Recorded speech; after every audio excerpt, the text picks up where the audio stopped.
네, 그러면 저희 첫 번째 세션 진행하도록 하겠습니다. 모두 착석 부탁드리겠습니다. 저희 첫 번째 세션 너무 기대가 되는데요. 대격변의 시대, 컨테이너 해운의 새로운 도전과 기회입니다. 네, 부산 항만공사의 이응혁 국제물류지원부 부장님께서 자장을 맡아주시고요. 또 베스푸치 마리타임즈의 라스 얀센 대표님, 그리고 또 라이너 리티카의 탄 후아즈 대표님 함께해 주시겠습니다. 네, 그러면 무대 위로 모시겠습니다. 여러분 큰 박수로 맞이해 주시면 감사하겠습니다. So all the panelists, please come up to the stage.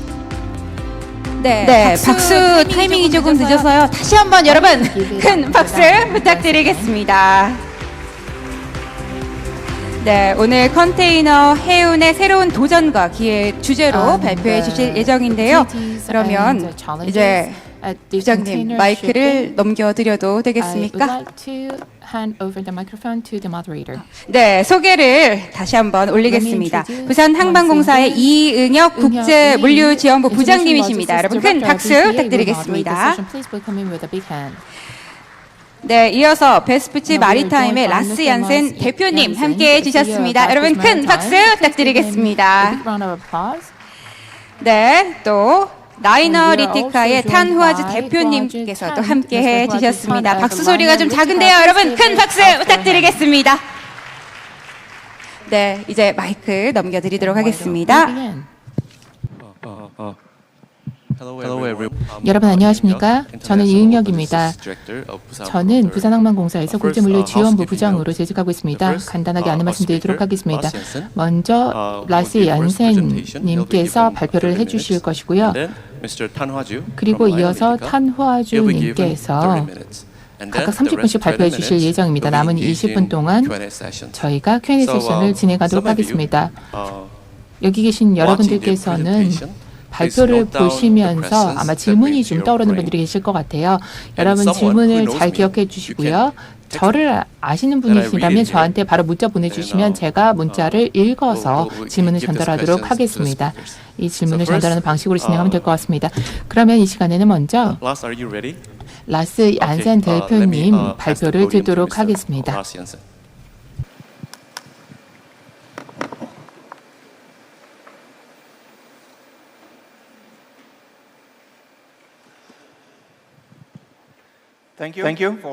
예, 감사합니다.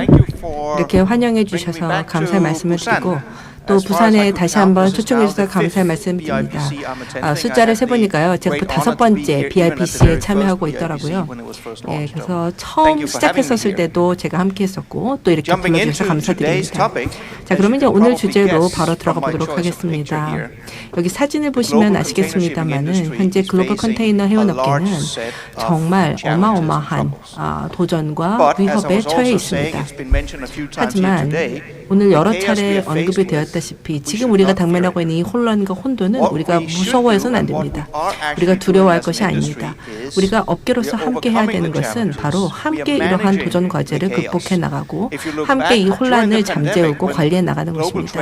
팬데믹 시대 때 보면은 글로벌 트레이드에 정말 심각한 교란이 있었었죠. 하지만 그럼에도 불구하고 이전보다도 더 많은 카고 물동량이 있었습니다. 그 말은 뭐냐면은 혼란에도 불구하고 업계는 계속해서 번성하고 잘 살아남았다라는 것입니다. 그만큼 우리가 잘 관리했다라는 것이죠. 업계 면에서는 그렇고요. 또 개개 기업 면에 있어서는 사실은 더 많은 교란과 더 많은 혼란이 있게 될 거라고 생각이 듭니다. 근데 이것이 또한 경쟁력을 줄 수가 있습니다. 즉 우리 업계는 기업들 중에서도 특별히 이 케이오스를 잘 관리하고 교란을 잘 관리하는 그러한 기업들이 살아남는 업계라는 것입니다. 그렇기 때문에 우리 앞에 닥친 이러한 도전과 혼란이라는 것이 결코 만만치 않지만 그러나 우리가 무서워하지 말고 적극적으로 극복해야 될 측면에서 첫 번째 사진을 보여드렸습니다. 자, 홍해 사태 별다른 아직 새로운 사항은 없는데요. 그러나 이제 보시게 되면은 이 홍해 사태 같은 경우에는 근본적으로 왜 우리 업계가 이러한 상황인가를 보여주는 주요 원인 중에 하나입니다. 근데 지난 9개월 동안에 큰 변화는 없습니다. 지금 상황이 계속해서 위험한 상황이고요. 큰 변화는 없습니다. 대부분의 이제 글로벌 선사들 같은 경우에는 그렇기 때문에 아프리카 쪽을 돌아서 가게 되고요. 그 다음에 이제 소규모 그러한 서비스 업체들이 이쪽을 이제 잇고 있습니다. 이러한 상황이 크게 바뀌고 있지는 않고 있고요. 현재도 보면은 가까운 시일 내에 이 사태가 해결될 조짐은 보이지 않고 있습니다. 얼마나 오랫동안 갈 것이냐 아무도 모릅니다.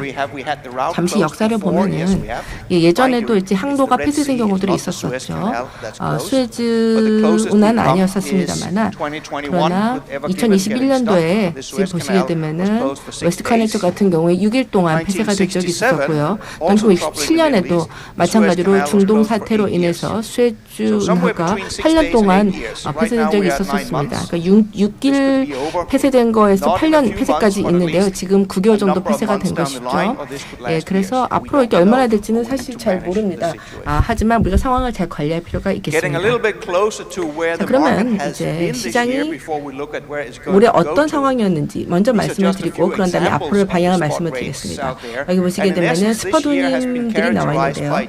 올해 같은 경우에 보시게 되면은 크게 이제 두 가지의 피크가 있었던 걸 볼 수가 있습니다. 첫 번째 피크는요, 홍해 사태와 관련해 가지고 공급망의 교란이 발생을 하게 되면서 스파도님도 크게 변동이 된 것을 볼 수가 있습니다. 그리고 이제 두 번째 운임 급상승이 있었었죠. 바로 피크 시즌이 너무 빨리 와서 닥치게 된 것입니다. 그래서 지금 보시게 되면은 이러한 항만 혼잡들이 있던 걸 볼 수가 있고요. 이러한 시장이 계속 좀 되고 있습니다. 그런데 사실 이것이 이제 피크가 너무 빨리 오다 보니까 또 그만큼 피크가 빨리 사라지게 된다라고 보시면 되겠고요. 그래서 뭔가 다른 일이 일어나지 않게 되면은 곧 이제 운임은 하락세에 접어들 것으로 생각이 듭니다. 자, 그러면은 이제 좀 더 자세히 상황을 보도록 하겠습니다. 먼저 디맨드 쪽을 보도록 하겠는데요. 수요라고 하는 것은 어떻게 보자면 굉장히 다양한 시각으로 볼 수가 있습니다. 그래서 우리가 낙관적으로 보자라고 한다면, 그래서 업계가 흔히 이제 디맨드를 측정하는 그냥 TU로만 보게 되면, 즉 컨테이너 십 숫자로만 보게 되면요. 여기 보시면 7월치가 나와 있는데요. 지금 보시면 한 5.9% 정도 작년 대비 성장한 것을 볼 수가 있습니다. 그래서 보면 한 5.5% TU가 성장했다라고 하면 괜찮네, 견실하네라고 생각할 수 있습니다. 그리고 이제 과거의 추이하고 비교해 봤을 때도 견실하다라고 생각할 수 있겠죠. 그런데 사실 이거는 좀 상황을 잘못 파악하는 것입니다. 물론 이제 5.5% 성장이 견실하긴 했지만, 그러나 좀 다른 것을 우리가 볼 필요가 있습니다.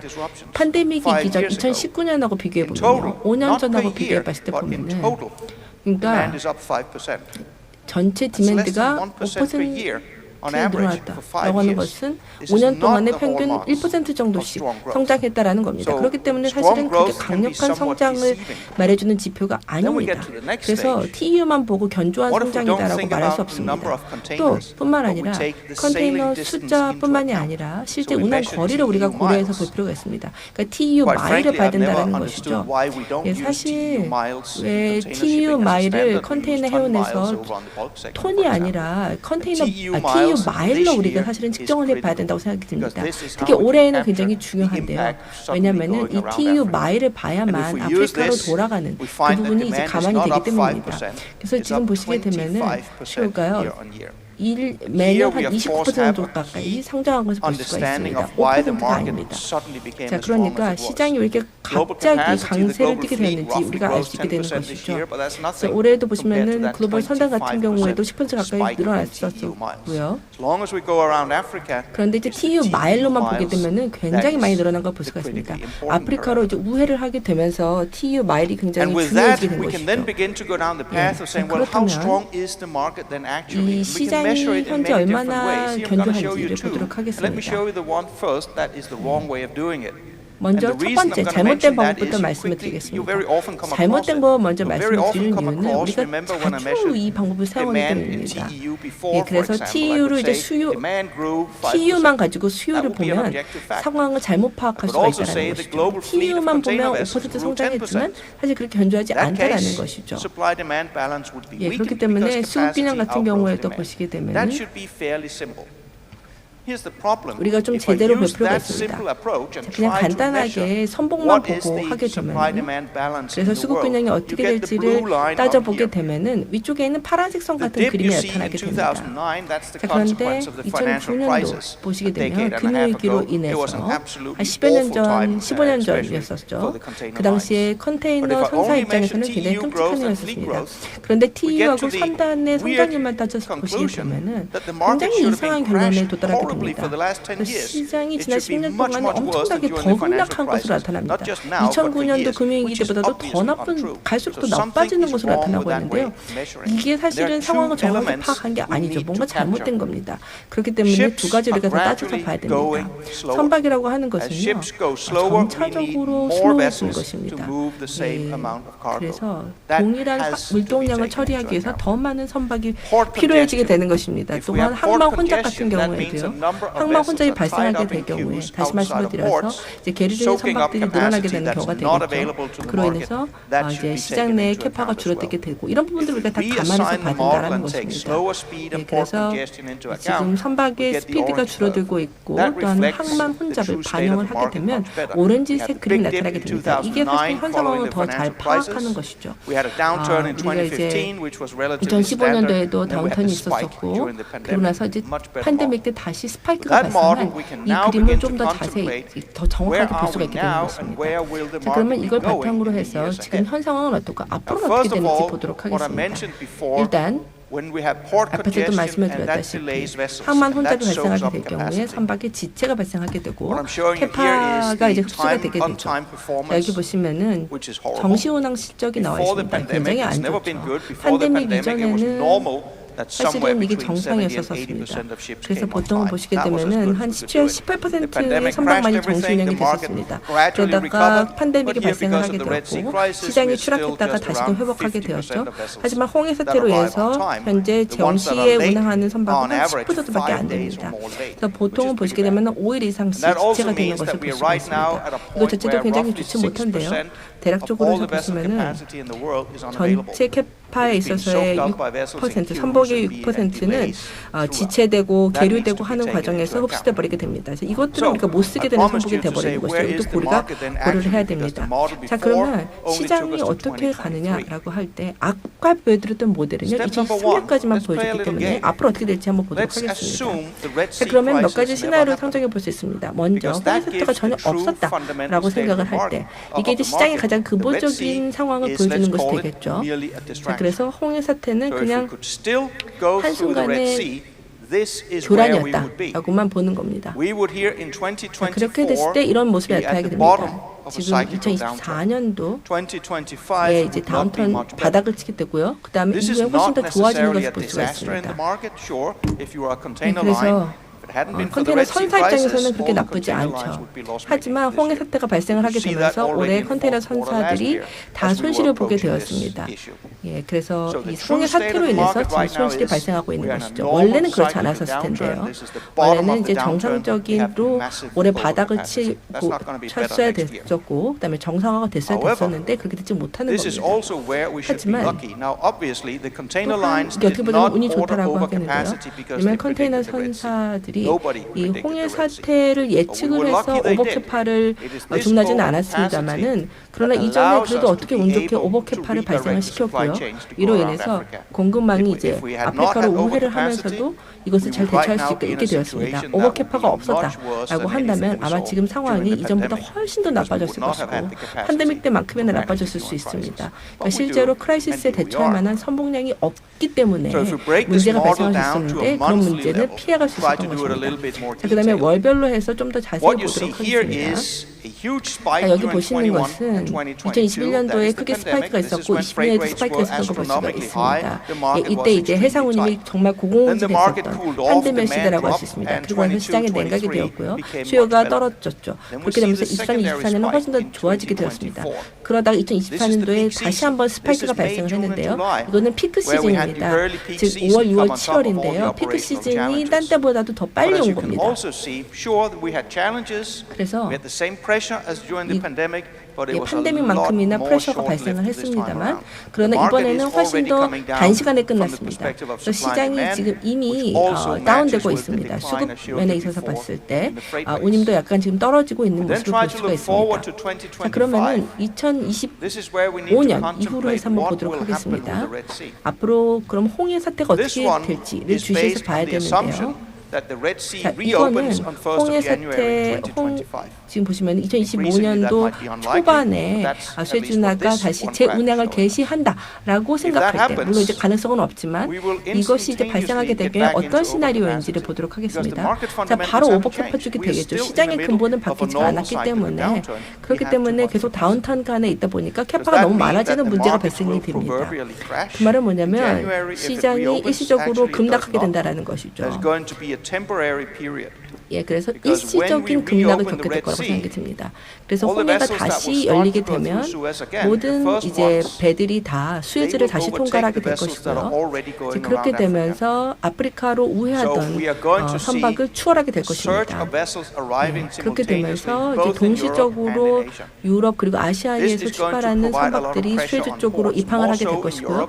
그럼 항만에 어마어마한 혼잡을 일으킬 수 있을 거라고 생각이 듭니다. 그렇기 때문에 한 수달 동안에는 레드시가 다시 재운항이 되었을 때 모두가 다 축하하고 물론 좋은 소식이지만 그러나 한동안 몇 달 동안에는 어마어마한 혼잡이 있게 될 것으로 생각이 듭니다. 특히 유럽 항구들의 문제가 심각해질 것이고 그렇기 때문에 이런 항만 혼잡은 수달 동안 계속될 것이기 때문에 우리가 좀 준비할 필요가 있습니다. 또한 1월 달에 그러면 홍해가 다시 문을 열지 않게 되면 어떻게 될까요? 자, 그런 경우에는 마찬가지로 2025년에도 올해랑 비슷하게 피크 시즌이 발생할 것으로 생각할 수가 있습니다. 그런데 사실은 2025년을 우리가 예측을 해봤을 때 여전히 이제 그때도 아프리카를 우회해야 된다. 라고 하게 되면 물론 이제 피크 시즌이 발생을 하겠지만 이전하고 좀 비슷한 피크 시즌이 될 거라고 생각이 듭니다. 그래서 더 많은 이제 선박들이 발주가 되기 때문에 홍해 사태가 좀 지속이 되더라도 이 사태를 그래도 그나마 잘 관리해 나갈 수 있을 것으로 생각이 듭니다.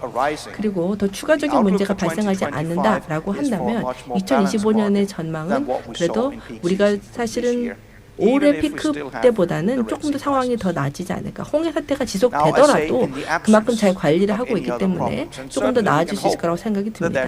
그런데 이거는 다른 문제가 발생하지 않을 때를 얘기를 한 겁니다. 하지만 여러 다른 문제들이 발생할 수 있겠죠.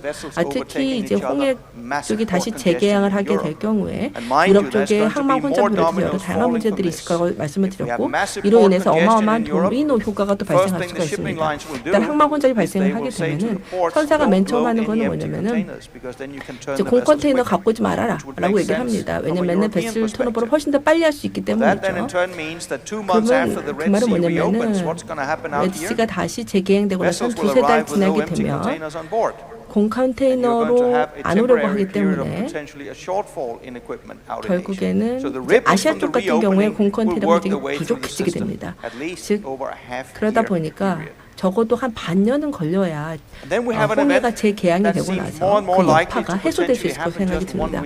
그 다음에 지금부터 한 일주일 뒤면은 아마 발생할 가능성이 있는 사건인데요. 바로 미국 동부 쪽에 있어서의 파업입니다. 물론 이제 여전히 지금 협상 중에 있습니다만은 그러나 지금 노조와 터미널 운영사 간에 있어서 제대로 대화가 이루어지지 못하고 있는 상황이라서 이미 그 파급 문제들이 발생이 되고 있습니다. 그래서 일부 캐리어들 같은 경우에는 미국 동부 쪽은 지금 스킵하고 있는 그런 문제도 발생을 하고 있습니다. 예, 그렇기 때문에 이 문제에 있어서 여파를 우리가 과소평가해서는 안 됩니다. 예, 그래서 미국 동부 같은 경우에 보시게 되면 77년도부터 해서 파업이 있었었죠. 예, 그래서 역사로 돌아가서 그 당시에 어떤 일이 있었는지를 좀 볼 필요가 있는데요. 사실 그 당시에는 근데 컨테이너화가 막 시작되었던 때였었습니다. 그렇기 때문에 실제 동부 쪽에서 파업이 발생했을 때 어떤 문제가 있을지는 사실 이전보다 더 큰 문제가 발생할 수가 있는데요. 미국 동부 쪽만 봐가지고는 우리가 알 수가 없고 서부 쪽을 볼 필요가 있습니다.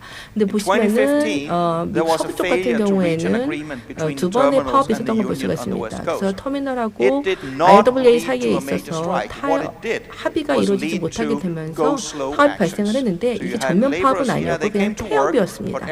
다시 말씀을 드려서 노동자들이 출근을 했습니다만 이전보다 훨씬 더 느리게 조업을 했었다라는 것이죠. 그리고 이제 하루에 터미널 하나 정도 폐쇄하는 그런 서서히 하는 태압이었었는데 이 태압 같은 경우에 사실 미국 역사상 정말 최악의 사태를 일으켰습니다. 굉장히 짧은 시간에도 불구하고 뭐 한 49척의 배가 로스앤젤레스 항에서 들어오지를 못하고 밖에 계류되어졌었습니다. 그래서 이 정도의 디스럽션이 발생을 하게 된다고 하면 사실 태양만 해도 이 정도의 디스럽션이 발생을 했었다라는 것이죠. 그래서 이제 순식간에 전 세계 선박량의 2%가 업소션이 된 겁니다. 이거 자체가 뭐 많지 않다고 생각할 수도 있지만 그러나 사실 지금 상황을 보게 되면은 최소 피크 때만 하더라도 우리가 익세스 캐파가 전혀 없는 상황입니다. 왜냐하면 다 지금 아프리카로 우회해야 되는 그런 상황이기 때문이죠. 그리고 2002년도 같은 경우를 또 우리가 보면은 2002년도에는 미국 서부에 있었던 모든 포트들이 다 10일 동안 문을 닫았었습니다. 그리고 10일 뒤에 미국 정부가 개입을 하게 되어서 강제로 재개항을 했습니다.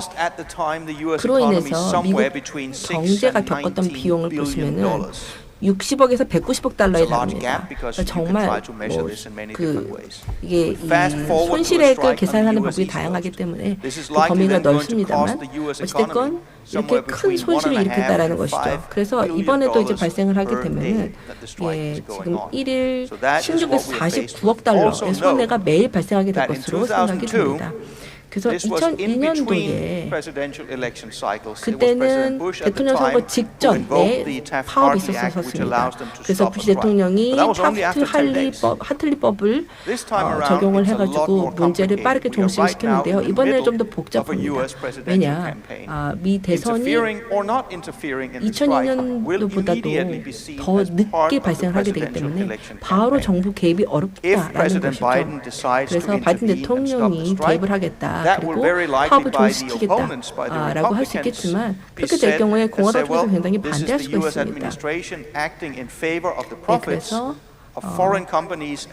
미 행정부가 미국 노동자들을 희생양을 삼고 해외 업체를 더 지지한다 이런 식으로 정치적 공격을 할 수 있다는 것이죠. 그렇기 때문에 과거처럼 그렇게 빠르게 종식이 안 될 수가 있고 정부가 빠르게 개입을 안 할 수가 있다는 것입니다. 그래서 미국 사회가 상당한 고통을 겪고 나서 그제서야 정부 개입이 이루어질 수도 있다는 이런 위험이 있습니다. 그리고 또한 스트라이크가 발생을 하게 되었을 때 그것을 해소하기까지 시간이 얼마나 걸리는지 한번 보게 되면요. 스트라이크를 하고 그 다음에 파업이 바로 종료되었다고 하더라도 이 해결해야 되는 선박들이 이제 계속 남아있게 됩니다. 거기에 이제 계속해서 기항해서 들어오게 되는 선박들이 또 계속 있기 때문에 바로 이 처리해야 되는 선박량이 갈수록 늘어난다는 것이죠.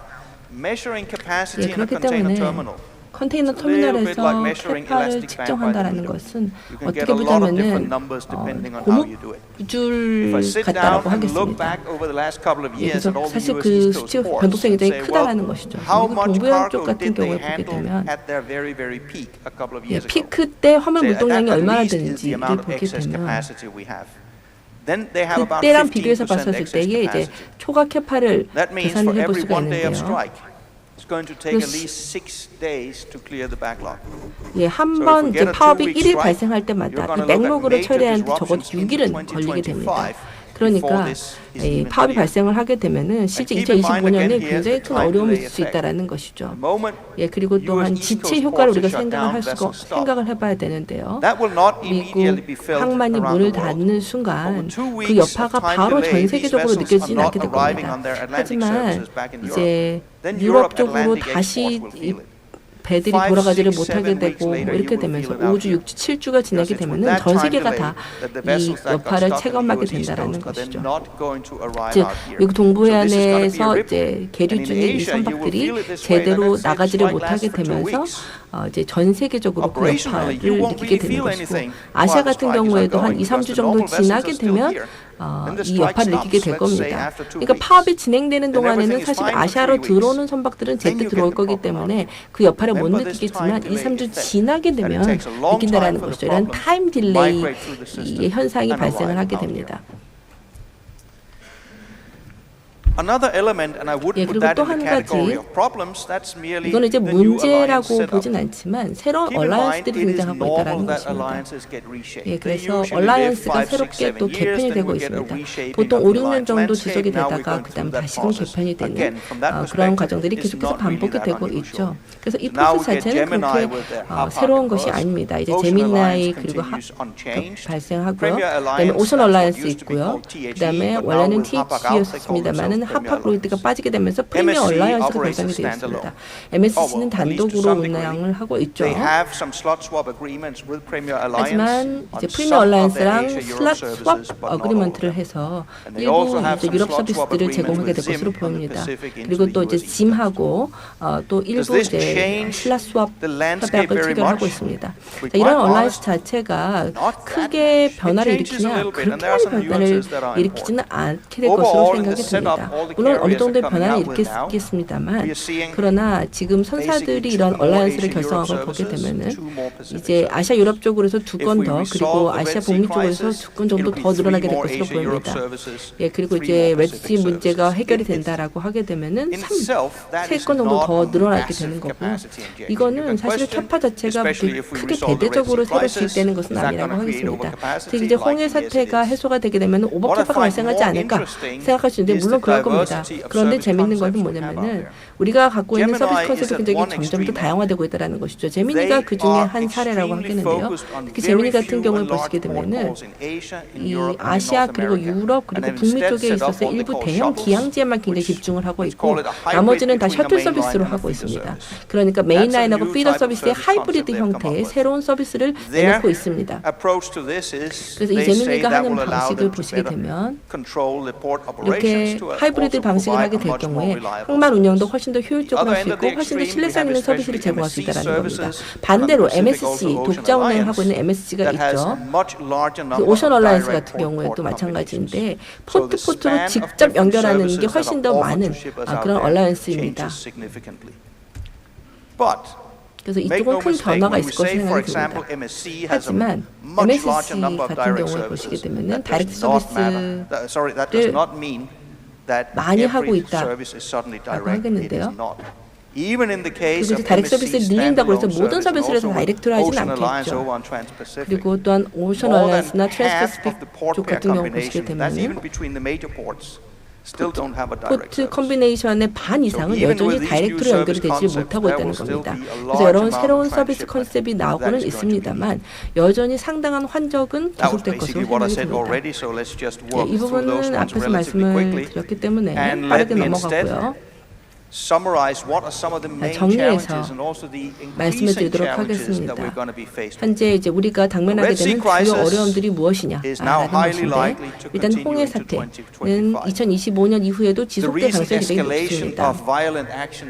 특히 이스라엘과 레바논 간에 있어서의 이 충돌이 격화될 것으로 보이고요. 그렇기 때문에 홍해 사태는 2020년 이후에도 좀 지속될 것으로 보입니다.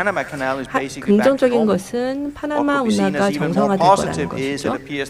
그리고 또한 파나마 정부가 드디어 10년 계획을 수행을 해서 파나마 운하를 더 넓혀서 미래 수요에 더 대처하겠다라고 하고 있습니다.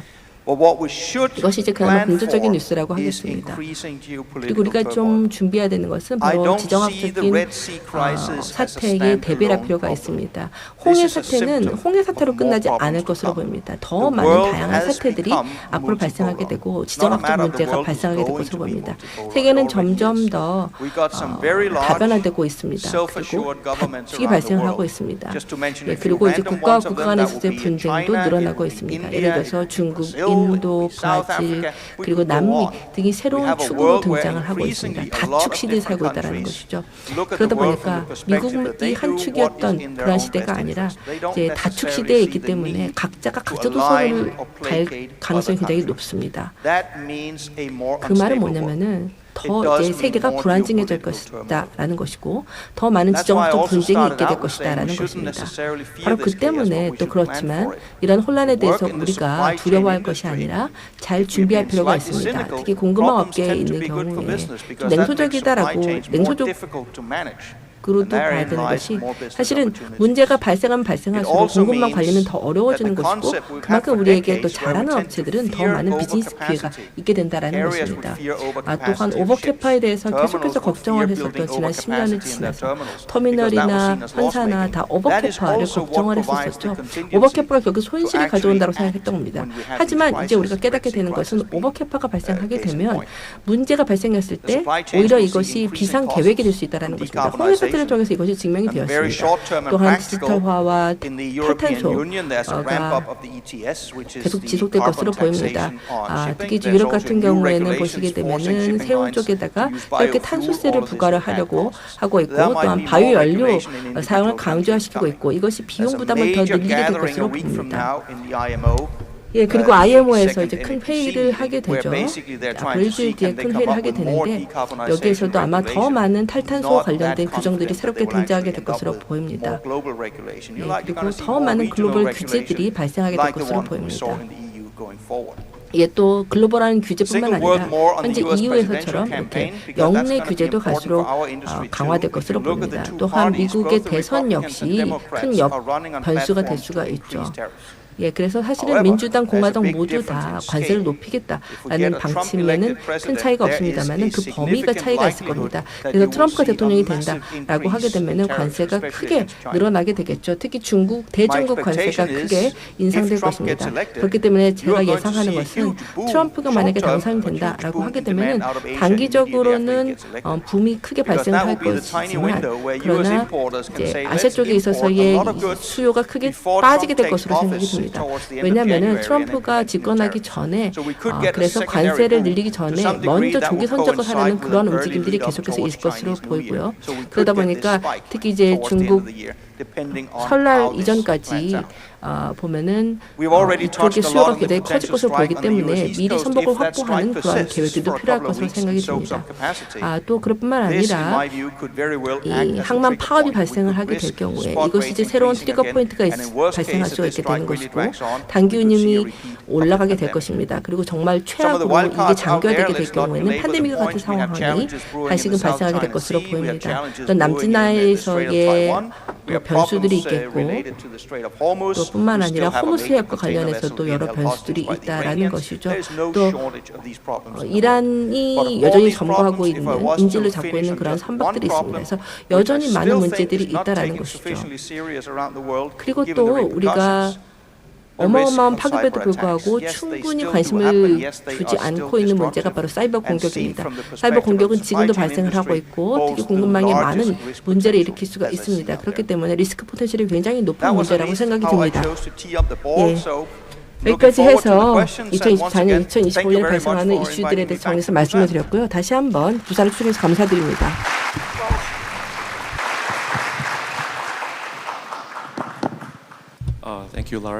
감사합니다. 정말 인사이트 넘치는 발표해 주셨습니다. 아마 여러분들께서 질문 참 많으실 것 같습니다. Q&A 시간은 저희가 추후에 갖도록 하겠습니다. 그러면 이 시간에는 탄화주 라이나 리티카 대표님께서 발표해 주시겠습니다. 감사합니다. 저는 라스님께서 말씀해 주신 내용 몇 가지 더 강조하고 싶습니다. 그런데 저희가 준비한 데이터를 토대로 여러분께 말씀을 드릴 수 있습니다. 현재 컨테이너 해운 시장의 모습을 보여주는 차트 하나만 고르라면 바로 이 차트가 아닐까 싶습니다. 이 차트를 통해서 전 세계 컨테이너 선박 선대 증가를 지난 4년의 추이를 보실 수가 있습니다. 지금 보시게 되면 전 세계 선대는 계속해서 증가했습니다. 특별히 지난 12개월 동안 대폭 증가했습니다. 하지만 여기서 더 중요한 것은 노란색 구역을 보셨으면 좋겠습니다. 2021년에 그리고 2022년에 팬데믹이 정점에 달했을 때 상황을 보시게 되면 이 노란색 구역이 사실은 줄어들었습니다. 이 노란색이 보여주는 것은 실제 투입된 선대입니다. 그러니까 전 세계를 운항했던 선대입니다. 그런데 이 실제 투입 선대가 줄어들었기 때문에, 그러니까 항만 정체 같은 문제 때문에 이 기간 동안에 선대가 실질적으로 운항에 투입되지 못했습니다. 그래서 오히려 TU는 줄어들 수밖에 없었습니다. 그런데 팬데믹 기간 동안에 수요가 굉장히 커졌죠. 그러면서 그 당시에 외항 운임이 올라갈 수밖에 없었던 겁니다. 그런데 지금 비슷한 상황이 전개되고 있습니다. 그런데 이번에 그 원인은 바로 홍해 위기 사태입니다. 이 사태에서 지난 12개월 동안 명목 공급은 거의 11% 증가했습니다. 그런데 실제 투입 선대 증가는 1.5%에 불과합니다. 그로 인해서 공급 측면에 상당한 제약이 발생할 수밖에 없었습니다. 이 격차가 발생한 이유는 무엇일까요? 총선복 증가와 실제 투입 선대 증가 사이의 간극이 발생하게 된 이유는 홍해에서부터 우회하는 선박이 늘어났다는 겁니다. 검정색으로 표시된 부분이 되겠습니다. 실질적으로는 전 세계 선대의 7%를 흡수했다고 할 수 있습니다. 추가적인 2%는 항만 정체 때문에 발생하게 된 것이고요. 일부는 홍해 사태 때문이기도 하지만 수요 측면에서도 실질적으로 성장이 증가하게 됐습니다. 항만 정체 때문에 수요가 증가한 부분도 있습니다. 그래서 공급 측면에 보시게 되면 저희가 계속해서 이 홍해에서 희망봉으로 우회를 계속 추적해 보았습니다. 지난해 사태가 시작되고 나서 총 희망봉으로 우회하는 선박의 수와 TU를 보시게 되면 수에즈에서 희망봉 쪽으로 우회를 하게 되는 것인데요. 여기서 파란색으로 나와 있는 영역이 되겠습니다. 우측에서 보실 수가 있습니다. 그러니까 이 파란색으로 나온 부분의 선박들을 저희가 캡처를 해봤는데요. 올 1월부터 선박 중에서 실제로 희망봉으로 우회하는 선박들 꾸준히 나타나고 있습니다. 나스님께서도 말씀해 주셨던 것처럼 이 홍해 사태는 단기적으로 해결될 수 있을 만한 것이 아닌 것으로 보입니다. 그래서 이런 우회는 앞으로도 계속될 것으로 예상이 됩니다. 아마도 내년에도 이런 희망봉으로 우회는 계속될 것 같습니다. 그런데 이것을 정량화하는 게 중요할 것 같습니다. 실제로 유효 선복에는 얼마나 큰 영향을 미쳤는지를 저희가 살펴봤습니다. 저희가 한번 살펴봤습니다. 5개의 주요 항로가 이제 홍해 우회에서 영향을 받게 되었는데 지금 160척 이상의 선박을 기준으로 해서 TU 기준으로는 210만 TU 선박을 가지고 있는데 실제 계산을 해봤더니 유효 선박에 미친 영향이 총 210만 TU로 총선대의 7%였습니다. 210만 TU나 총선대의 7%라고 하면 이것은 결국 홍해 사태가 해결되면 시장으로 돌아오게 될 공급량입니다. 이 수치가 15%, 20%까지 될 수 있다라는 주장도 있는데요. 실제 저희가 측정한 숫자는 총선대의 7%입니다. 그런데 7%가 결코 적은 게 아닙니다. 1, 2개월 만에 만약에 홍해 사태가 해결이 된다면 홍해 사태 해결 이후로 1, 2개월 내에 시장에 7%가 쏟아져 들어오게 된다면 판도가 완전히 바뀌게 될 것입니다. 즉각적인 공급 과잉 상황을 우리가 목도할 수밖에 없습니다. 다시 선복 배치 상황을 보도록 하겠습니다. You will see that there has been a significant growth in the Red Sea affected areas, which is mainly 홍해 영향을 Asian, 받은 Europe, and 지역에서 Asian 아시아, 유럽, 아시아 지중해 쪽으로 항로의 영향이 굉장히 컸습니다. 상당한 성장을 보실 수가 있습니다. 빨간색과 주황색으로 나오는 부분이 되겠습니다. 그런데 그 외에도 홍해 영향을 받지 않는 주요 항로에서도 상당한 성장을 볼 수가 있었습니다. 특별히 아시아에서 미국 서안 그리고 아시아에서 중남미 중남미 쪽으로 갈 때 수요가 대폭 증가하는 모습을 올해 보였습니다. 현재와 지난해 9월을 비교해 본다면 아시아에서 미국 서안과 아시아에서 중남미 쪽의 수요는 22에서 한 30% 정도 증가한 것을 볼 수가 있습니다. 엄청난 성장이죠. 공급이 상당히 제약을 받는 상황에서 이런 수요 증가는 정말 엄청난 것입니다. 그러다 보니 외항 운임 시장이 대폭 확대될 수밖에 없었던 겁니다. 그런데 역내 주요 항로를 보도록 하겠습니다. 역내 주요 항로의 경우에는 거의 성장이 없고 마이너스 성장을 기록한 경우도 있습니다. 특별히 아시아 역내 교역로의 경우에는 부산의 사례를 들어서 말씀드리도록 하겠습니다. 오히려 서비스가 줄어들었습니다. 한국, 중국, 그리고 한국과 일본 간에 그리고 한국과 러시아 간의 볼륨이 줄어든 것을 볼 수가 있습니다. 그렇기 때문에 두 가지를 좀 비교해 보자면 홍해 관련한 주요 항로에 있어서는 수요가 대폭 증가하게 됐습니다. 그리고 미국 관련해서도 교역량이 대폭 증가하게 됐습니다. 또 중남미에도 멕시코에서부터 수요가 증가하게 됐습니다. 멕시코 화물들이 결국은 미국으로 도착을 하게 되는데요. 이것이 가장 강력한 긍정적인 시장 수요의 동인이라고 말씀드릴 수 있겠습니다. 근해 측면에 있어서는 좀 역내 무역은 약한 모습을 보였기 때문에 항로의 수요도 적은 편입니다. 이 차트를 통해서는 글로벌 항만 정체 상황을 보실 수가 있습니다. 지난 4년의 기간을 저희가 살펴봤는데요.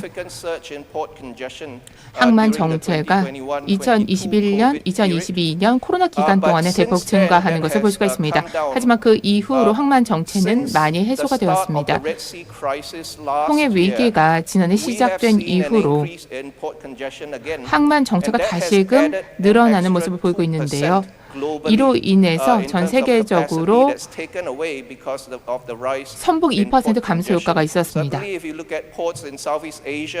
동남아시아 항만 올 초의 상황을 보시면 또 중동과 인도의 항만 정체는 다 홍해 사태 때문이었습니다. 하지만 이와 동시에 중남미 지역에 있어서도 항만 정체가 심각하게 나타났습니다. 멕시코, 파나마, 브라질의 경우는 항만 정체가 매우 심각했습니다. 이것 역시도 이 지역에 있어서의 수요 폭증 때문입니다. 이것이 상당한 선복 흡수에 기여하게 되었습니다.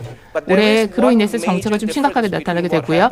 그런데 지금 현재 발생한 상황과 2년 전 상황과 주된 차이가 몇 가지 있습니다. 그것은 바로 미국에서 벌어지고 있는 상황입니다. 미국에는요, 2021년, 2022년의 경우에는 상당한 항만 정체 악화가 있었습니다. 특별히 LA 롱비치 지역의 항만 정체가 심각했습니다. 여기 오렌지색으로 나와 있는 부분이 되겠습니다. 이것은 지금 거의 존재하지 않는다라고 말씀을 드릴 수 있습니다. 항만 정체가 LA나 롱비치에서는 거의 볼 수가 없는 상황입니다. 그런데 이런 상황도 극적으로 달라질 수가 있습니다. 왜냐하면 잠재적으로 미국의 동안에서 파업이 발생할 수도 있기 때문입니다. 만약 미국 동안 항만들이 파업에 돌입하게 된다면 이 상황은 완전히 달라지게 될 겁니다. 당장 다음 주 2024년 10월 1일자로 파업을 하게 될 수 있을 텐데요. 이것을 정확하게 정량화하는 것은 어려울 수도 있겠습니다만 미국 동안 항만들이 파업에 돌입하게 된다면 주당 1.7%의 글로벌 컨테이너 선단에 발이 묶이게 됩니다. 그러면 미국 동안의 공급이 얼마나 몰려 있는지를 우리가 생각해 본다면 이것이 무기한 파업으로 이어지게 된다면 글로벌 공급 측면에 있어서는 컨테이너 선폭 15%에 해당하는 선단이 영향을 받게 될 것입니다.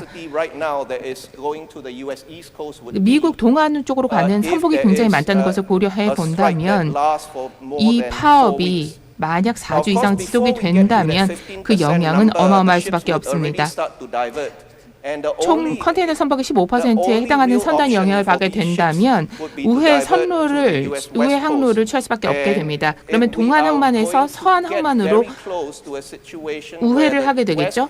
그렇게 된다면 서한 항만의 커패시티가 더 이상 이런 화물들을 취급할 수 없는 수준에 다다르게 될 것입니다. 그렇게 된다면 다시금 미국 항만 정체 상태가 아주 심각해질 수 있습니다. 올 연말에 그런 상황이 발생하게 될 수 있고요. 미국 동안 항만 상황이 어떻게 될까? 사실 쉬운 해법을 찾기는 어려울 것으로 보입니다. 왜냐하면 IRA가 아주 명료하게 공공연하게 10월 1일부로 집단 파업에 들어가겠다라고 발표를 했습니다.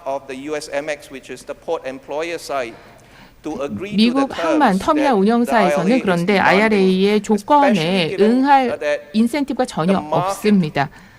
특별히 시장이 특별히 선사 관점에서는 미국 동안에서 문제가 발생하게 된다면 오히려 긍정적인 효과를 누릴 수가 있습니다. 그러다 보니 선사들이 IRA의 요구에 응할 이유가 없습니다. 그렇다면 유일한 해법은 정치적인 해법이 될 텐데요. 정치적 개입이 될 텐데요. 지금 미국에서 두 대선 후보가 경합을 벌이고 있습니다. 그리고 미국 대선이 얼마 남지 않은 상태입니다. 그러다 보니 정치적 해법도 기대하기는 어렵습니다. 언론에서는 이 부분에 대해서 상당한 관심을 기울이고 있습니다. 이 문제가 얼마나 심각해질 수 있는지에 대해서도 충분히 조명하고 있습니다. 미국 동안 볼륨을 한번 나눠보도록 하겠습니다. 절반 정도는 아시아발 화물에 영향을 미치게 됩니다. 45%고요. 전체 화물의 45%가 극동발입니다. 그런데 남미 쪽에서 오는 상품들도 많습니다. 바나나나 과일과 같은 냉장 화물이 20%를 차지하고 있습니다. 나머지 20%는 대서양 유럽발 화물들이 되겠습니다. 그러다 보니 단순히 아시아 시장뿐만 아니라 다른 시장에도 영향을 미칠 수밖에 없는 잠재력이 있습니다. 또 이 파업은 일주일밖에 남지 않았다는 것이 더 심각한 상황입니다. 이렇게 큰 그림을 한번 그려보고요. 올해 말까지 어떤 상황이 전개될 것인지 그 이후의 상황에 대해서 함께 내다보도록 하겠습니다. 공급 측면의 성장을 보시자면 이미 신조 인수의 정점을 지나갔다는 것이 좀 긍정적인 소식입니다. 올해 2분기가 정점이었습니다. 신조 인도 주기의 정점은 월간 30만 TU 이상이 공급되는 것을 의미하는데요. 이제는 그 정점을 지나갔고 앞으로는 이제 15만 월별 15만 TU 공급 정도 수준으로 줄어들게 될 것으로 보입니다. 향후 4년 동안의 신조 인수는 아마도 이전 기간보다는 좀 줄어들지 않을까 생각을 하고 있습니다. 이것을 연환산했을 때의 수치가 되겠습니다.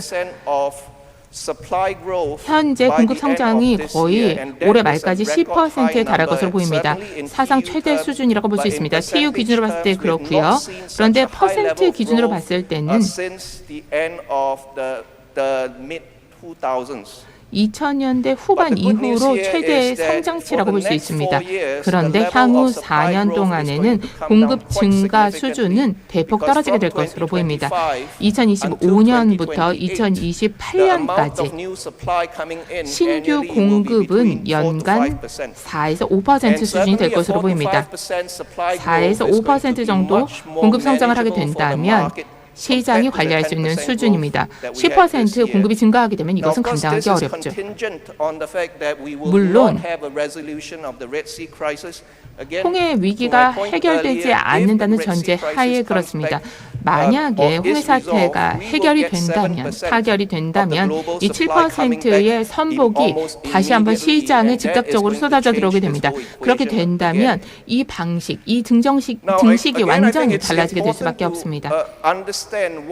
또 한 가지 경쟁 역학을 우리가 이해해야 될 텐데요.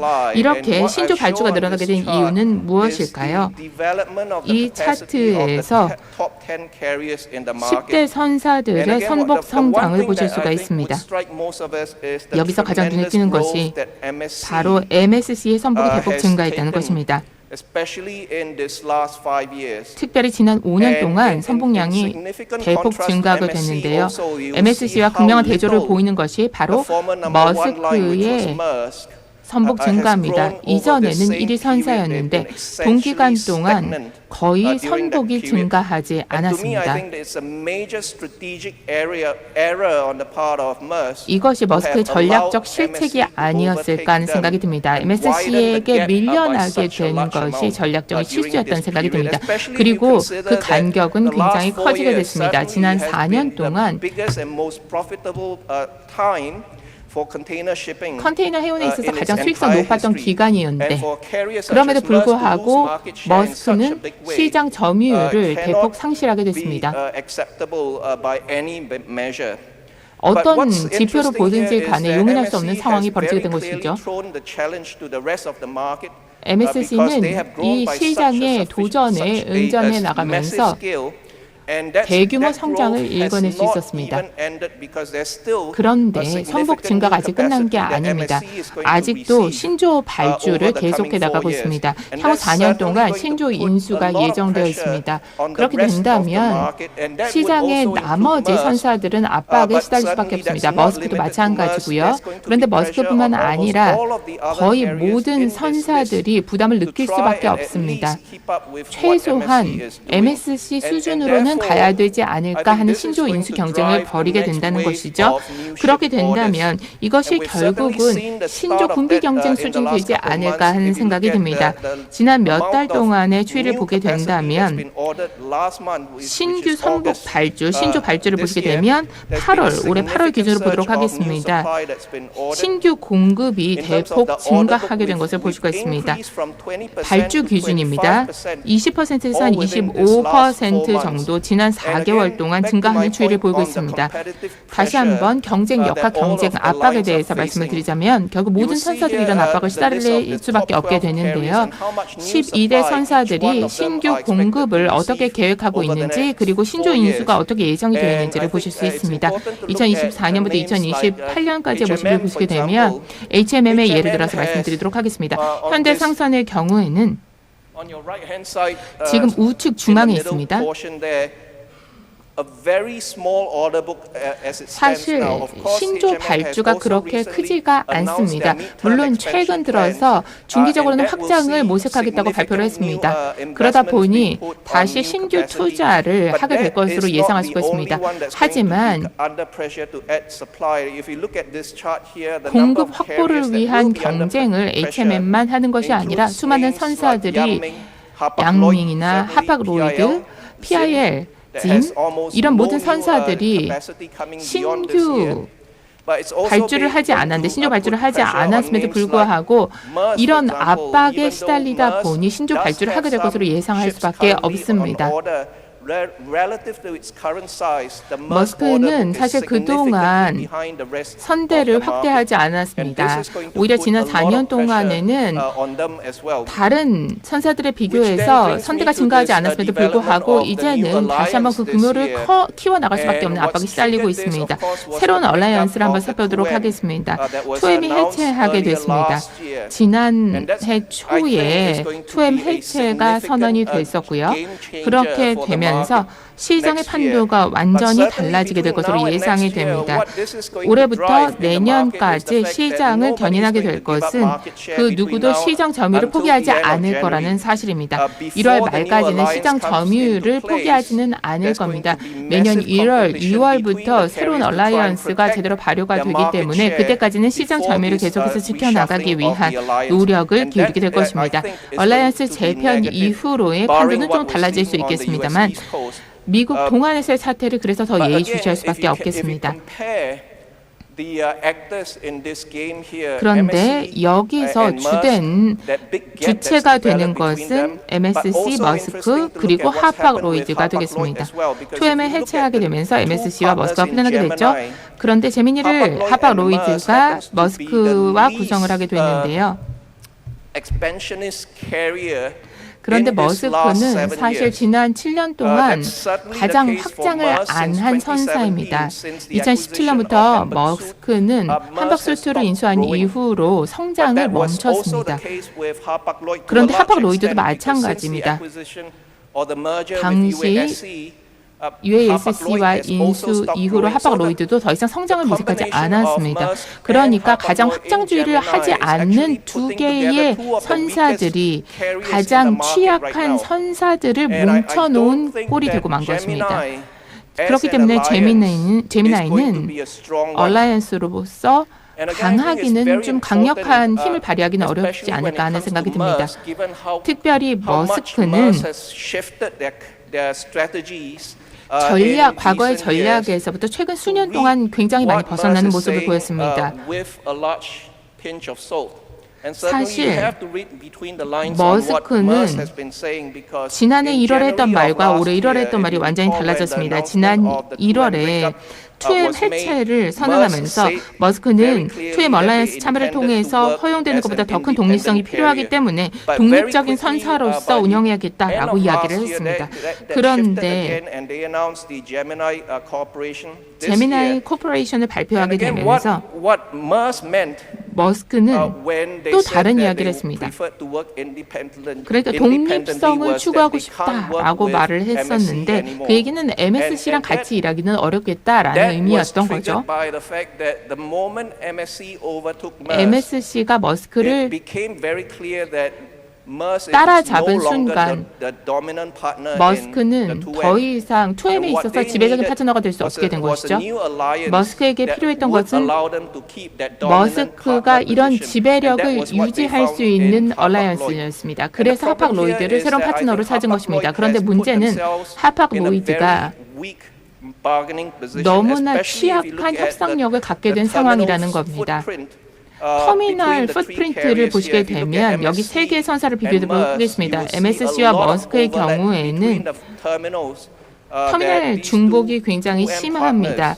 2M 파트너들의 터미널 중복이 정말 심했어요. 그런데 하팍로이드와 머스크를 비교해 보시면 거의 중복되는 부분, 중첩되는 부분이 없습니다. 왜냐하면 제미나이 파트너십의 주요 항만들은 다 머스크 터미널이 될 것이고 하팍로이드 터미널은 안 될 겁니다. 그러니 이 파트너십에서는 상당한 미스매치가 존재할 수밖에 없고 간격이 존재할 수밖에 없습니다. 그래서 하팍로이드는 불리할 수밖에 없습니다. 앞서 말씀드렸던 것처럼 머스크 네트워크가 아주 강력하다고 보기는 어렵습니다. 특별히 미국 서안 의 경우 제미나이 파트너십은 주간 4회밖에 운항을 안 합니다. 이것은 사실 오션 얼라이언스나 비 얼라이언스에 비해서 너무나 적습니다. 오션 얼라이언스는 주 12회 운항을 하게 되고요. 프리미어 얼라이언스는 주 10회 운항을 하게 됩니다. 제미나이는 4회밖에 운항을 안 하기 때문에 이 파트너십들 중에서 가장 취약한 위치에 놓일 수밖에 없습니다. 아시아 유럽 항로도 마찬가지입니다. 새로운 헛반 스포크 네트워크를 제미나이가 제안하고 있는데요. 이렇게 되면 새로운 혁신을 일궈낼 수 있을 것이다 라고 이야기를 합니다. 그런데 허브앤 스포크 네트워크는 이미 지난 50년 동안 적용이 되었던 모델입니다. 컨테이너 해운이 처음 도입됐을 당시에 아시아에서 최초의 선사가 허브앤스포크 모델을 적용해서 운항을 했었습니다. 이것이 계속 지난 40년, 50년 진화하게 되면서 지금의 네트워크를 구성하게 된 것입니다. 그리고 부차적인 항만들도 이전에는 외항이었다가 이제는 모항으로 발전을 하게 됐다는 것을 기억해야만 합니다.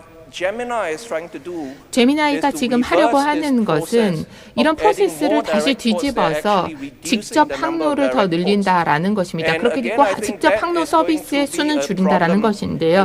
이게 문제가 될 수밖에 없습니다. 저는 이런 새로운 모델이 앞으로 나아갈 방향이라고 생각하지는 않습니다. 제미나이의 제안, 제미나이 네트워크의 설계에서 문제가 되는 것은 이 두 개의 선사들이 선박이 너무 부족하다는 Again, if you 겁니다. refer to the earlier chart there, these two 앞서 carriers have been 보여드렸던 the 차트 least 기억하시겠지만 expansionist carriers in the 확장주의를 last 7 가장 years. And they do have a 지양했던 problem because they do 선사들입니다. not have sufficient 그러다 tonnage, 보니 to build 시장 a 점유율이 떨어질 denser 수밖에 network 없는데 that will be able 선복도 to 부족한데 compete effectively with the 그러면서도 other 효과적으로 alliances, 다른 and 얼라이언스와 therefore 경쟁하는 they 것 had to design a 어렵습니다. compromise network, 경쟁을 which is what we 못하니 have right now. 새로운 And that 네트워크로 network, 이 허벤스포크 모델을 they are 제시하고 pitching in terms 있습니다. of increased reliability, which is 이렇게 certainly 되면 정실성이 possible. 증가하게 될 거다라고 이야기를 합니다. 그렇게 될 수도 있습니다. 하지만 그로 인해서 상당한 대가를 치를 수밖에 없습니다. 항상 하나를 주면 하나를 포기해야만 하니까요. 이 새로운 네트워크의 문제는 경쟁력이 떨어질 수밖에 없다는 겁니다. 특별히 외부 네트워크 비용에 있어서는 경쟁력이 떨어질 수밖에 없습니다. 앞서 데일리 머스크의 사례를 통해서 우리가 이 교훈을 얻을 수 있습니다. 데일리 머스크를 처음 발표했을 때 정체성을 제시할 수 있다라고 주장을 했었습니다. 그런데 데일리 머스크가 실패를 했던 수많은 이유들이 있습니다만 가장 큰 문제 중에 하나는 시장이 절대적인 정체성에 추가적인 프리미엄을 지급하지는 않는다라는 겁니다. 그래서 데일리 머스크가 실패할 수밖에 없었던 것이고요.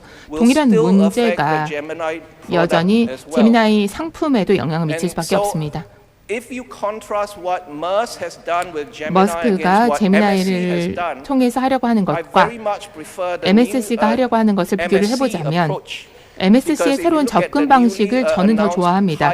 왜냐하면 MSC가 D-Alliance 혹은 프리미어 알라이언스와 파트너십을 발표했습니다. 또 짐과의 파트너십도 발표를 했는데요. 선복 교환을 통해서 모든 파트너의 윈윈 상황을 일궈낼 수 있게 됩니다. 이렇게 되면 조금 더 촘촘한 네트워크, 좀 더 다양한 직접 기항이 가능해질 것이고요. 셔틀 네트워크 혹은 지선 네트워크를 비싼 돈을 들여서 구축할 필요가 없습니다. 아시아나 유럽이나 마찬가지입니다. 이와 동시에 이 새로운 파트너십을 통해서 모든 선사들이 운영 독립성을 계속 유지해 나갈 수 있습니다. 각각의 선사들이 각각의 운영을 그대로 독립성을 가지고 유지할 수가 있습니다. 주요 항로에서의 독립성은 계속해서 유지가 됩니다. 그래서 저는 이런 접근 방식이 제미나이 접근 방식보다 더 좋습니다. with this new Gemini network. And again, if you compare in terms of the number of services, how complete each of 운항 these 횟수를 한번 비교해 보도록 하겠습니다. 각각의 얼라이언스가 얼마나 자주 이 서비스를 제공할 것인가 보시게 되면 제미나이의 경우가 운항 항로 혹은 운항 횟수가 가장 적습니다. 다른 주요 항로에 있어서 다 운항 횟수가 적기 때문에 결국 제미나이는 굉장히 불리한 위치에 놓일 수밖에 없을 것으로 예상이 됩니다. 실제로 어떤 상황이 벌어지게 될 것인지를 지켜보면 참 흥미롭지 않을까 하는 생각이 듭니다. 내년 본격적으로 시작될 텐데요. 승자와 패자가 분명 판가름 날 것입니다. 궁극적으로 누가 승자인지를 판단할 수 있는 가장 확실한 척도는 각각의 선사들이 얼마나 많은 돈을 벌어들이냐가 될 텐데요. 이 척도를 기준으로 봤을 때도 머스크의 위치는 굉장히 위태위태합니다. 가장 하단에서 벗어나지 못하고 있고요. 프로핏 마진 측면에 있어서도 지난 5년 동안 하위 50%에서 벗어나지 못하고 있습니다. 통합 물류, 통합 전략을 구사를 하고 있다고는 하는데 이 전략을 지난 7년 동안 구사하면서 제대로 효과가 없었다는 것을 이제 확인할 수 있는 시점이 된 것 같습니다. 재무 성과를 통해서 이 전략이 제 효과를 거두지 못했다는 것을 확인할 수 있습니다. 제 발표는 여기까지 마무리하도록 하겠습니다. 아직 질의응답 시간이 좀 남아있는 것 같은데요. 감사합니다.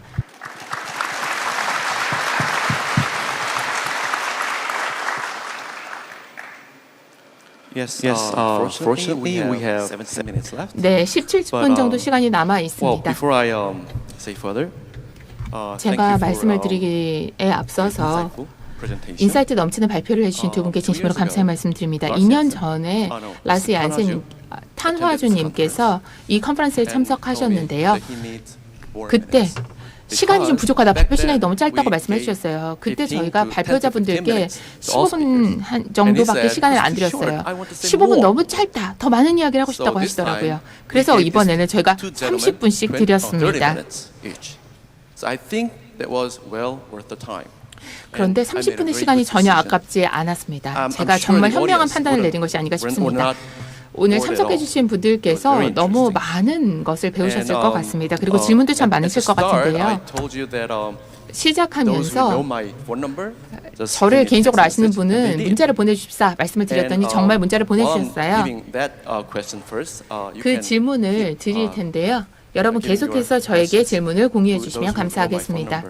제 전화번호 아시는 분 저한테 문자 보내시고요. 제 전화번호 모르시는 분은 손을 들어주시면 마이크를 건네드리도록 하겠습니다. 먼저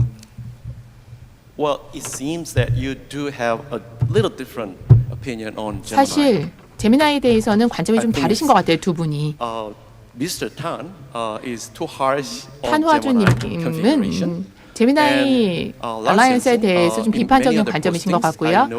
라스 얀센님께서는 몇 번씩이나 90%의 정시성을 확보할 수 있다면 그건 효과가 있을 거다라고 말씀해 주셨어요. 그런데 이것이 상업적으로 가능한지에 대해서는 말씀을 안 해주셨어요. 그래서 이 부분에 대해서 라스님의 의견을 좀 듣고 싶습니다.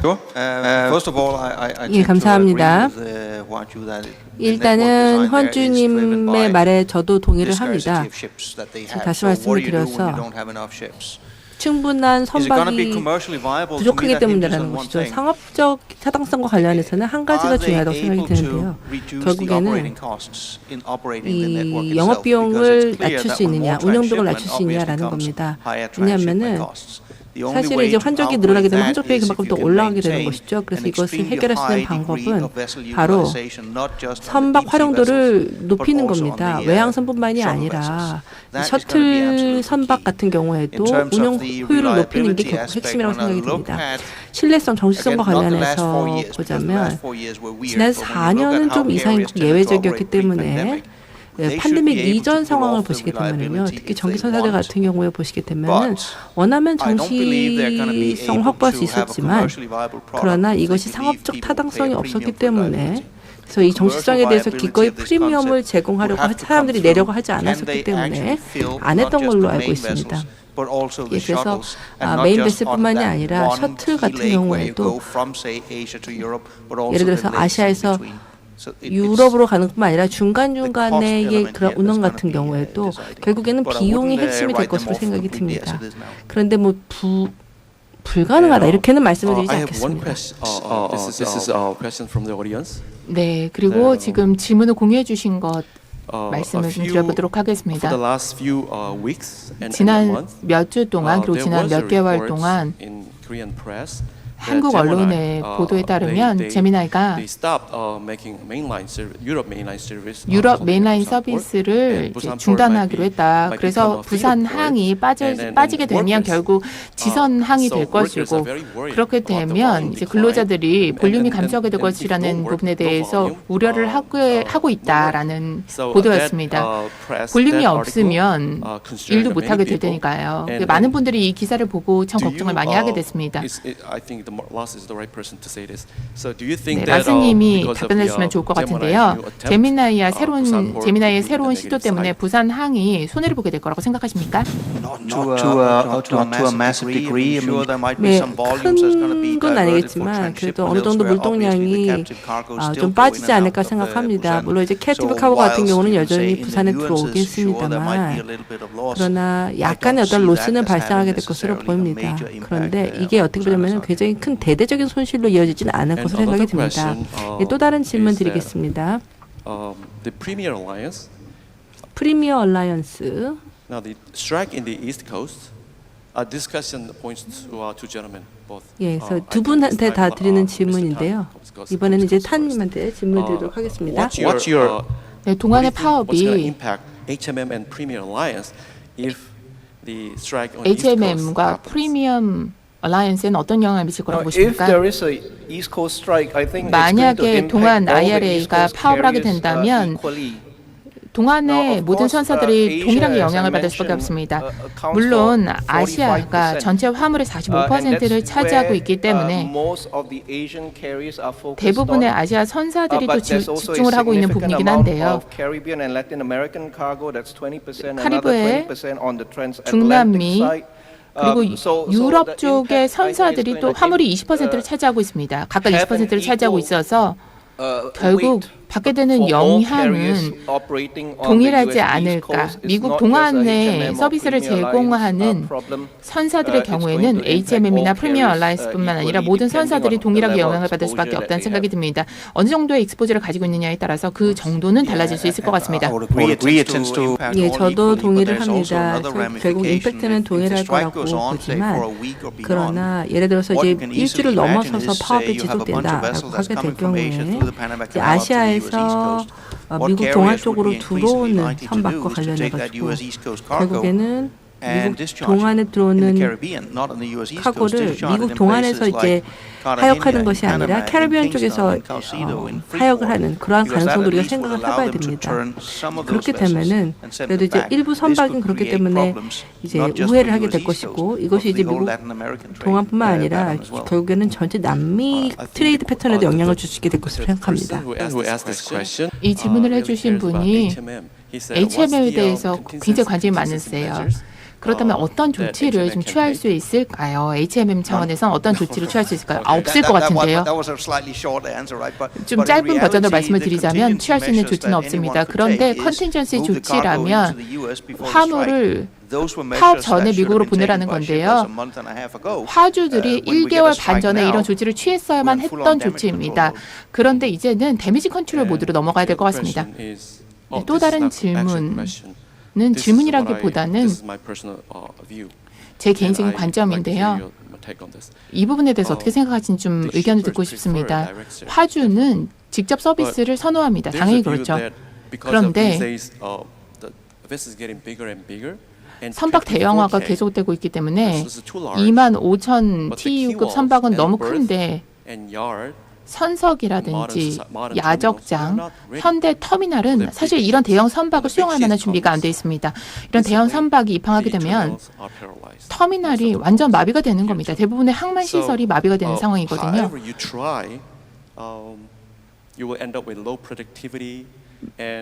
만약 정실성이 떨어지고 예측성이 떨어지는 상황이라면 제미나이의 접근 방식, 이런 새로운 시도가 또 다른 대안이 또 될 수 있지 않을까요? 이런 상황에 대해서? 예, 제미나이가 지금 시도하는 것은 어쨌든 상황을 최대한 잘 극복해보자라는 건데 이거는 제미나이뿐만 아니라 지난 10년 동안 업계가 다 했던 겁니다. 예, 그래서 사실 26,000 TEU 이상을 수용하기가 어렵죠. 그래서 공급망에 이 대형 선박이 미치는 영향들을 생각을 해보게 되면 사실은 약간은 좀 작게 그래서 뭐 14,000, 15,000 정도로 해서 더 좀 조밀하게 서비스를 운영하는 것이 더 좋지 않을까라는 생각을 합니다. 그렇지만 현실은 대형 선박이 계속해서 등장을 하고 있고 이거에 잘 대처를 해야 된다는 것이고 제미나이도 이 부분을 해결하려고 노력하고 있는 것 같습니다. 저는 제미나이가 시도하는 것은 사실 시계를 거꾸로 돌리려는 것이다 라는 생각이 들고요. 그리고 좋은 소식은 그게 성공을 거두지 못할 거라고 저는 본다는 겁니다. 앞서 이제 질문해 주셨던 부분 부산 기항 건수가 줄어들게 되지 않을까 생각하신다고 말씀하셨는데요. 다른 세 개의 얼라이언스 중에서 그 누구도 이런 접근 방식을 취하지 않습니다. 이것이 전반적인 트렌드가 될 것이라는 생각이 들고요. 그러니 직접 운항이 오히려 더 늘어나게 되는 것이 트렌드라고 저는 봅니다. 신흥시장에서 볼륨이 늘어나고 있고 특별히 베트남에서 볼륨이 계속해서 증가하고 있습니다. 사실 피더 항이었던 것이 이제는 굉장히 중요한 기항지가 됐습니다. 다양한 선사들이 직접 운항을 하고 있고요. 머스크와 제미나이는 이런 허브 앤 스포크 모델에서 벗어나는 것이 당연하지 않을까. 허브 앤 스포크 모델은 오히려 시계를 거꾸로 돌리는 것이지 미래를 향해 나아가는 것은 아니라고 생각합니다. 그래서 장기적으로 지속 가능하지 않다는 생각이 듭니다. 머스크와 하박로이드가 충분한 선복을 향후 4, 5년 동안 확보할 수 있게 된다면 그러면 시스템이 또 달라질 거란 생각이 들고요. 네. 그러면 트랜sit 타임 테이블을 보시게 되면 제미나이가 이제 발표를 했던 트랜sit 타임 테이블을 보면 부산에서 로테르담까지 90%의 정시성을 보장을 했는데요. 31일 만에 도착하도록 하겠다라고 이야기를 하고 있습니다. 상하이에서 로테르담은 32일, 33일 이야기를 하고 있고요. 칭타오에서 로테르담은 32일 이야기를 합니다. 칭타오 상하이는 사실 부산보다 거리가 멀거든요. 그렇다면 한국 수출 화주들이 다양성을 향유할 수 있게 된다라고 생각해도 될까요? 이제 더 빨리 운항이 가능해지는 거잖아요. 화물을 더 빨리 보낼 수가 있게 되는 거잖아요. 이 부분에 대해서 어떻게 생각하시나요? 허브 앤 스포크 방식이 운항 시간이 늘어나게 된다는 것을 의미하는 것은 아닙니다. 그런데 그 과정에서 비용이 너무 많이 발생하게 된다는 겁니다. 저가 화물뿐만 아니라 공컨이 더 이상 항만간에 직접 옮겨갈 수가 없습니다. 공컨이라 하더라도 한적 비용이 발생하게 되는데 이렇게 된다면 네트워크 유지 비용이 너무나 많이 든다는 것이죠. 또 다른 문제는 앞서도 제가 강조를 했던 부분인데 데일리 머스크가 실패했던 이유는 먼저 시장이 정시성에 대해서 프리미엄을 지급하고자 하지 않았다는 겁니다. 몇 년 유지가 안 됐어요. 데일리 머스크는. 또 셔틀 컨셉의 서비스가 있기 때문에 사실 셔틀 서비스가 있으니까 컬업은 일주일에 한 번만 신청을 하면 되거든요. 그렇게 되면 선사들은 컬업에 대해서 그리고 이제 항해 운항 기간에 대해서 좀 더 다양한 옵션이 있는데 이런 부분은 일별로 컷업을 하게 되면은 선택안이 너무 줄어들 수밖에 없습니다. 예, 저는 조금 다른 의견입니다. 예, 사실 이제 트랜짓 타임이 다르다 보니까 사실 저는 이 부분에 대해서 굉장히 냉소적인데요. 전반적으로 보면 선주가 결국 관심이 있는 것은 가격입니다. 예, 그러니까 3, 4일 좀 늦어져도 가격이 더 중요하다라는 것이죠. 정시성이 조금 떨어지더라도 크게 상관이 없습니다. 친환경성이 조금 떨어진다 해도 크게 상관이 없습니다. 그렇기 때문에 이 화주에게 있어서 가장 중요한 부분은 가격이라고 하겠습니다. 그렇다면 이제 한국의 화주들이 일부에서는 조금 인색하다라고 얘기를 하니 프리미엄 서비스를 사용하지 않을 수도 있다는 말씀이신 것 같은데요. 한국 화주뿐만 아니라 전 세계 화주들이 다 마찬가지입니다.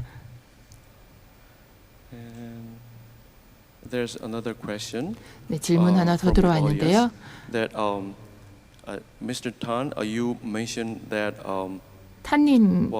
탄화주님. The USMX, the employer side of the dock workers negotiation. 네, 미국 그 동안의 근로자들. 미국 정부에서는 주로 선사들을 통해서 개입을 하게 됐는데요. 그러다 보니 이제 아주 적극적으로 협상에는 참여하지 않게 될 수도 있고 미국 정부에서는 지금 미국 선거 때문에 대선 때문에 적극적으로 개입을 하지 않으려고 하는 상황이고요. 미국 정부의 개입을 기대하기 어렵고 그러다 보니 선사들은 오히려 운임이 증가하는 효과를 누리게 될 것이다. 이렇게 말씀해 주셨는데 라스님께 질문 드려야 될까요? 이런 부분에 대해서는 어떻게 생각하시는지요? 예, 외부에서 보자라고 한다면 파업이 있다. 그러면 당연히 이제 운임이 올라가게 되죠. 그리고 선사들은 돈을 더 벌 겁니다. 하지만 동시에 사실 선사가 어떻게 보자면 여기에 그 같은 범민으로 보이는 것은 정치로 너무 위험하다라고 하겠습니다. 네, 그렇기 때문에 선의의, 신의의 이런 것들이 있어야 되고 그래서 이 파업과 관련해서 비난을 받지 않도록 또 할 겁니다. 예, 그래서 어떻게 보자면 파주만 빼고는 결국은 다 좀 이득을 볼 수도 있는 거라고 생각이 듭니다.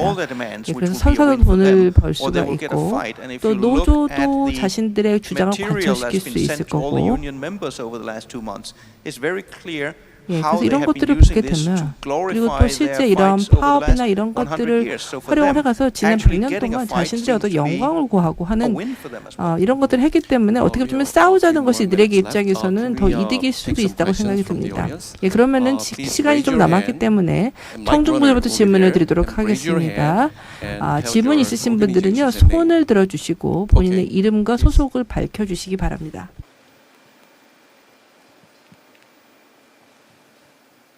I'm Samuel from the Marine Port Authority of Singapore. 저는 싱가포르 해상 항만청의 사무엘이라고 합니다. 인사이트 업체는 발표 진심으로 감사드립니다. 라스님께서 현재 상황 더욱더 혼란스러워지고 있다고 말씀해 주셨습니다.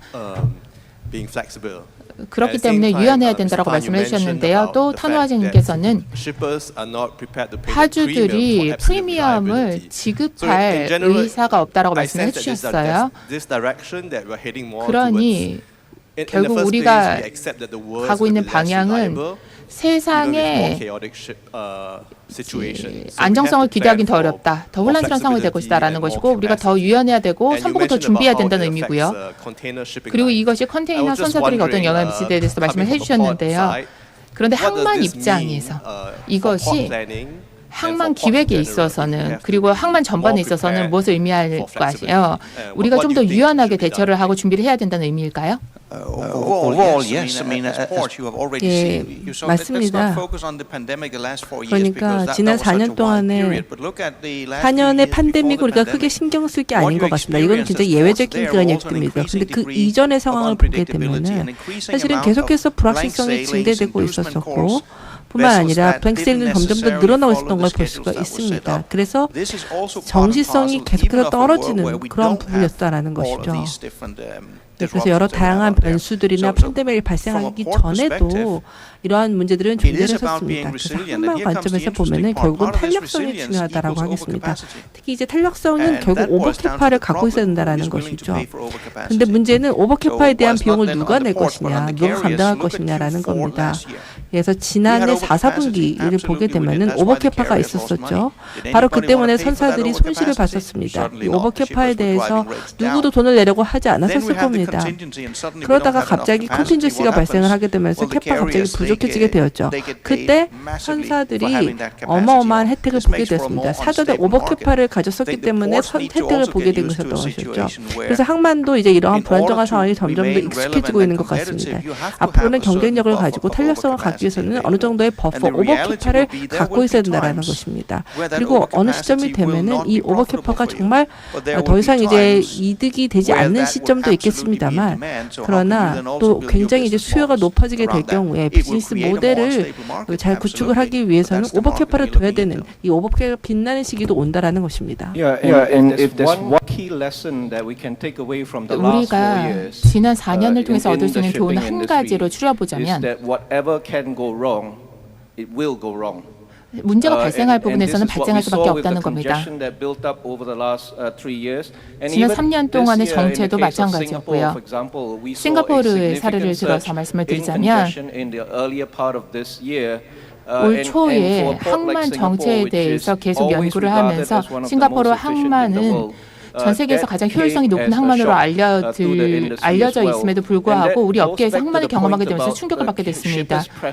그래서 결국 파주들이 직접 서비스, 직접 운항을 선호한다는 얘기를 드릴 수밖에 없어요.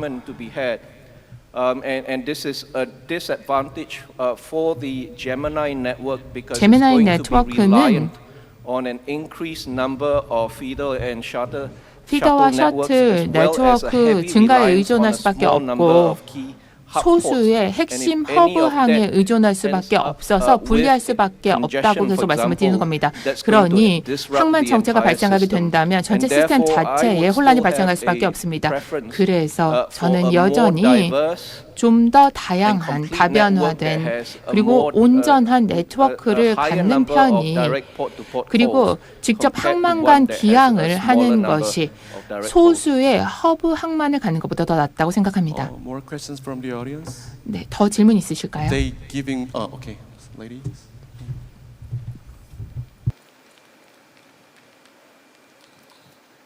Hello.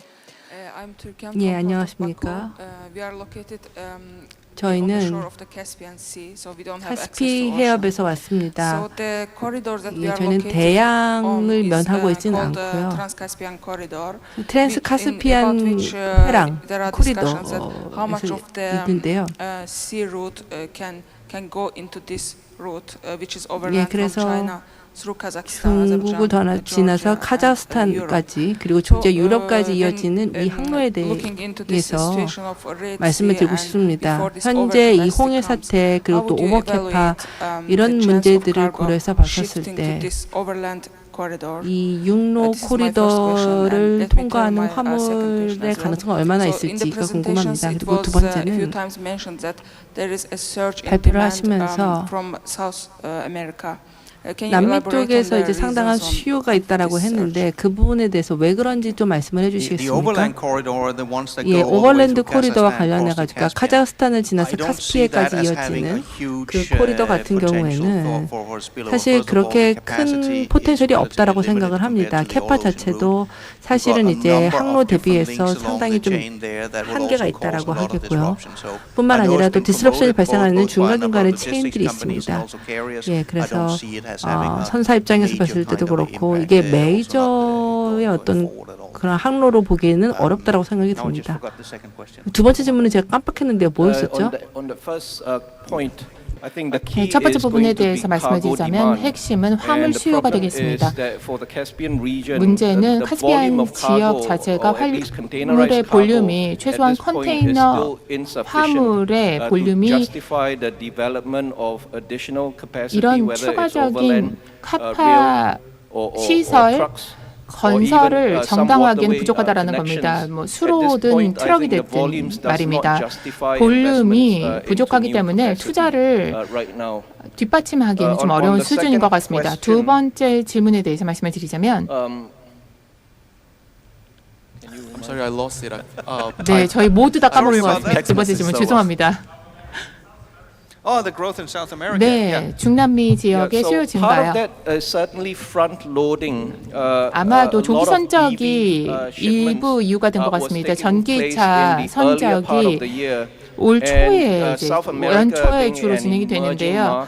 중남미는 신흥 시장입니다. 사실 이제 로로 캐파가 부족한 상황이고요. 로로 캐파는 계속해서 이제 구축이 되고 있습니다. 이로 인해서 중국 전기차 같은 경우 그리고 전통적인 이제 연료차가 중남미 쪽으로 컨테이너를 타고 가게 된다는 거예요. 컨테이너를 실려서 가게 된다는 것이고요. 또 하나는 니어쇼링이 되겠습니다. 니어쇼링에 대해서 굉장히 많은 이야기가 나오고 있습니다. 북미 시장에서 니어쇼링을 이야기하고 있는데 그러다 보니 멕시코의 화물 볼륨 상당 부분을 견인하고 있는데요.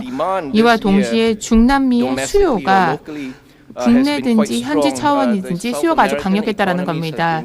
중남미 경제가 호황을 경험하게 되면서 이 세 가지 요소, 그러니까 조기 선적, 전기차, 니어쇼링, 그리고 내수 수요, 이것들이 아마도 성장의 주된 동력이 아니었을까 싶습니다.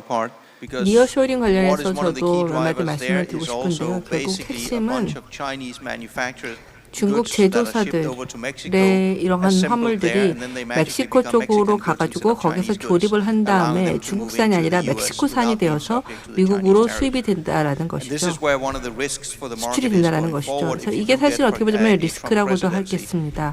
트럼프가 대통령이 되게 될 경우에는 이 부분과 관련해서 이제 대중국 관세가 크게 늘어날 뿐만 아니라 멕시코하고도 상당한 대대적인 관세 전쟁이 일어날 수 있다라는 것입니다.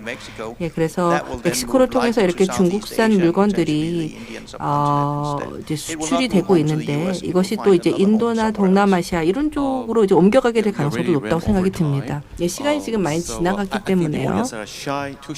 그리고 또 이제 청중분들이 직접 말씀 못 드리고 저한테 텍스트 메시지를 보내줘서 두 가지만 질문을 드리도록 하겠습니다. 좀 재미있는 질문인데요.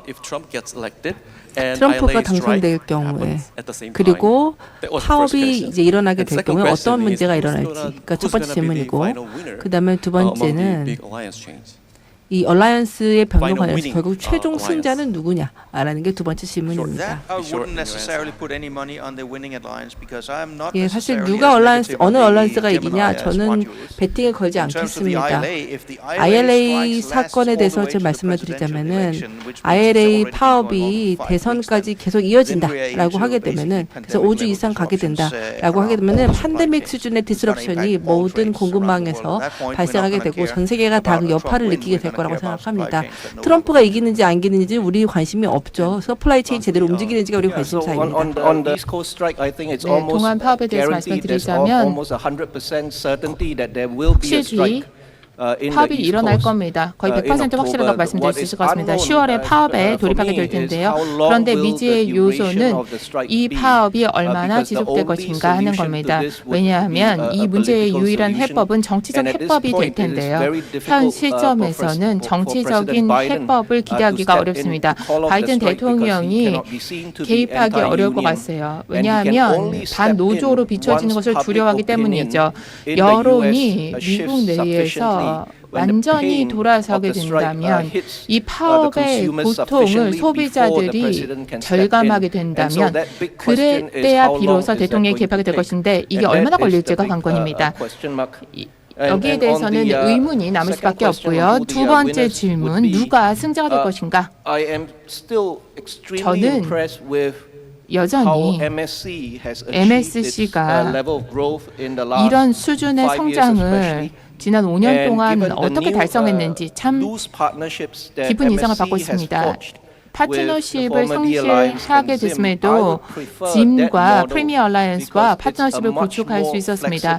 저는 이 모델이 훨씬 더 유연한 융통성 있는 모델로서 시장의 업다운을 잘 활용할 수 있다라는 생각이 듭니다. 제미나이 파트너십과 같은 경직된 구조보다는 이것이 훨씬 더 유연하게 시장에 대처할 수 있을 것 같습니다. 예, 마지막으로 한 가지만 더 말씀을 드리자면, 예, 코스코라고 하는 지금 잠자고 있는 용이죠.